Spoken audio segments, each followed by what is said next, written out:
Nespresso. What else? Désolé, j'ai pas de tasse Nespresso, donc j'ai que des tasses de merde, donc ça ira quand même. Si vous n'avez pas compris la blague. C'est tout simplement parce que le film dont on va parler aujourd'hui est réalisé par Bennett Miller, et Bennett Miller n'est autre que le réalisateur de la fameuse pub Nespresso, la cultissime pub de George Clooney, qui était tellement devenu un événement qu'elle appartient un petit peu aussi à son acteur, on va dire. Aujourd'hui, plein feu sur Foxcatcher, un film que j'attendais patiemment, notamment pour la transformation faciale de Steve Carell. Au casting, donc film réalisé d'abord par Bennett Miller, je l'ai dit. Au casting, Channing Tatum, Steve Carell, Mark Ruffalo, Sienna Miller, Vanessa Redgrave et Anthony Michael Hall également, qui est là. L'histoire... Mark et Dave Schultz, qui sont deux frères, deux champions olympiques de lutte, sont appelés à rejoindre la team Foxcatcher, une gigantesque team de lutte, qui est présidée par John Dupont. John Dupont étant un milliardaire philanthrope assez excentrique, qui dirige sur son domaine de Pennsylvanie, son domaine qui s'appelle le Foxcatcher, une équipe qu'il a appelée le Foxcatcher, une équipe de lutte pour tenter de remporter le championnat du monde à Séoul de 86, 88, un truc comme ça, qui a eu lieu en 86-88. Et donc il fait appel aux deux frères qui sont ultra médaillé pour essayer de remporter le championnat du monde de lutte. Alors, j'attendais impatiemment ce film, notamment quand j'avais vu la bande-annonce, qui était quand même assez angoissante et assez grisante, et notamment pour la prestation de Steve Carell. Alors, le film est réalisé, je l'ai dit, par Bennett Miller, qui n'a pas seulement fait que réaliser la pub Nespresso, puisque Bennett Miller est un spécialiste du biopic. Donc Foxcatcher étant un biopic, un biopic sur la vie des frères Schultz et de John Dupont, je trouvais que c'était une très bonne idée de faire appel à ce réalisateur qui n'a réalisé que seulement 2 films auparavant, à savoir Truman Capote, que je n'ai pas vu, avec Philip Seymour Hoffman, qui paraît grandiose, mais que je n'ai pas vu. Mais j'ai vu son deuxième biopic, qui est celui-ci, Le Stratège avec Brad Pitt, qui est également Philip Seymour Hoffman encore, qui est absolument génial. Si vous n'avez pas vu ce film, je vous le conseille. Donc, prendre ce spécialiste des biopics est une très bonne idée du coup. Et ici, qu'est-ce que ça donne?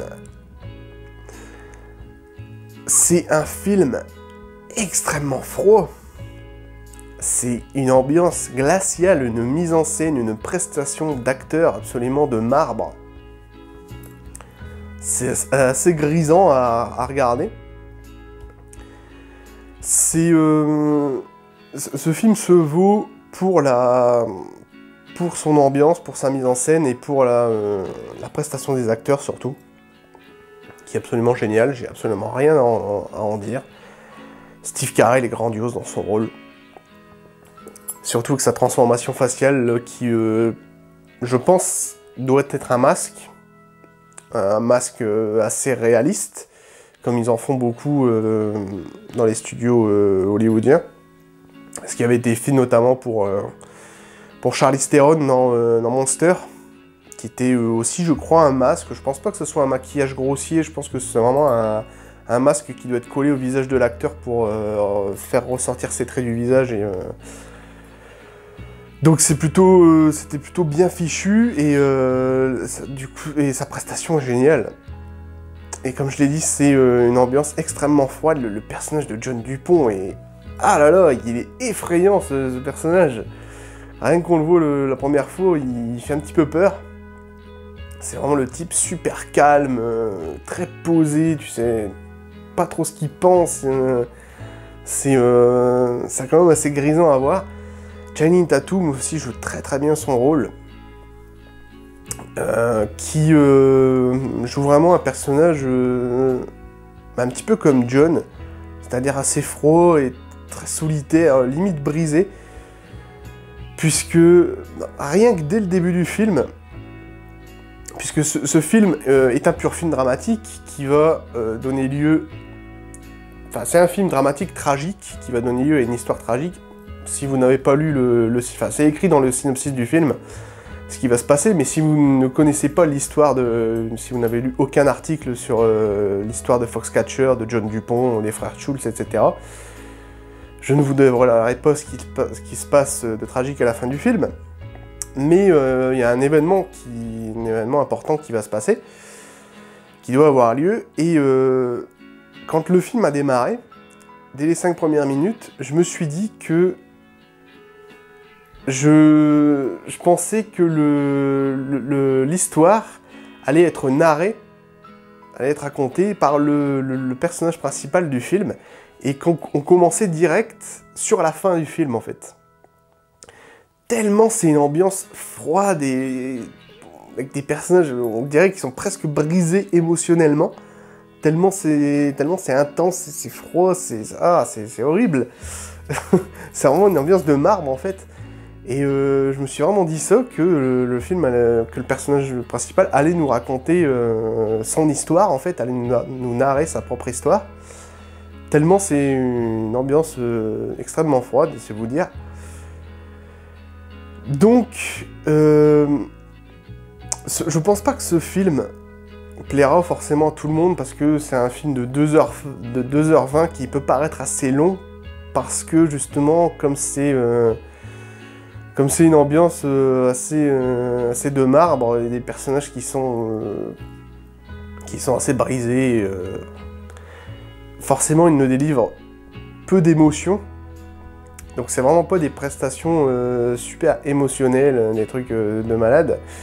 Je dirais le personnage qui délivre une palette d'émotions un peu plus intense, un peu plus intense, un peu plus normale, on va dire, serait le personnage de Mark Ruffalo, donc le frère de Mark, Dave, qui lui, forcément, heureusement qu'il délivre une palette d'émotions un peu plus large, puisque il a une petite famille, une femme, des gosses, donc c'est sûr que pour la vie de couple, avoir la gueule enfarinée, c'est pas tip top, mais sinon le personnage de Mark ou de John sont assez solitaires et assez effrayants, enfin surtout John, qui est vraiment, pour le coup, assez terrifiant.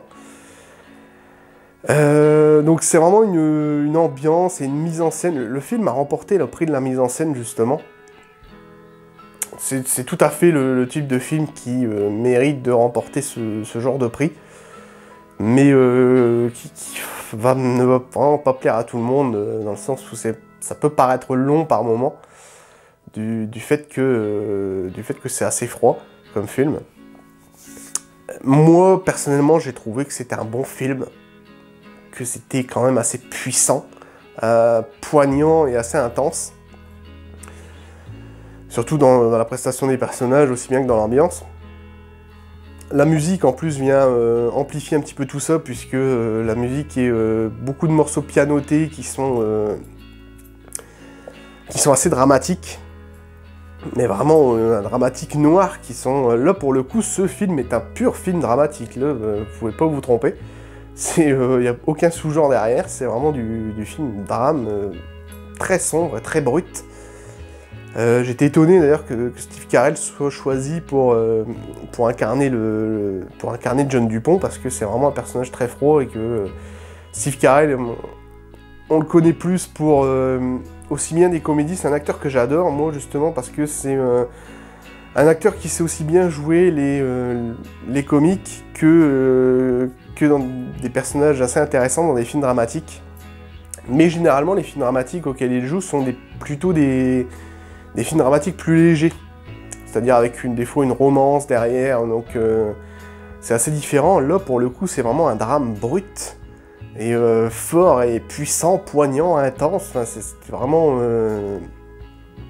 assez intéressant de le voir là-dedans, de le voir un petit peu changer de registre, et il le joue très très bien.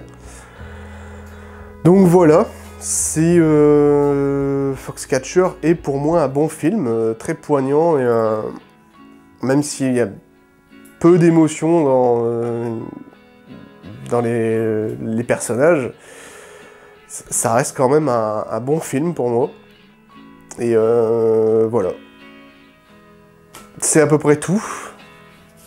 Donc voilà, je vais m'arrêter là. Je crois que j'ai à peu près tout dit d'ailleurs. Si je n'ai rien oublié, ça devrait être bon, mais ouais. Voilà, en gros, c'est tout, et c'est un bon film dramatique, vraiment, avec un Steve Carell absolument au top. Un personnage un riche philanthrope, qui est assez cultivé, qui est toujours à dire des grands discours et tout ça. Et voilà, une bonne prestation d'acteur, la transformation faciale qui est assez impressionnante. Voilà, c'est tout. Je vais m'arrêter là. N'oubliez pas que le cinéma est un art. A plus.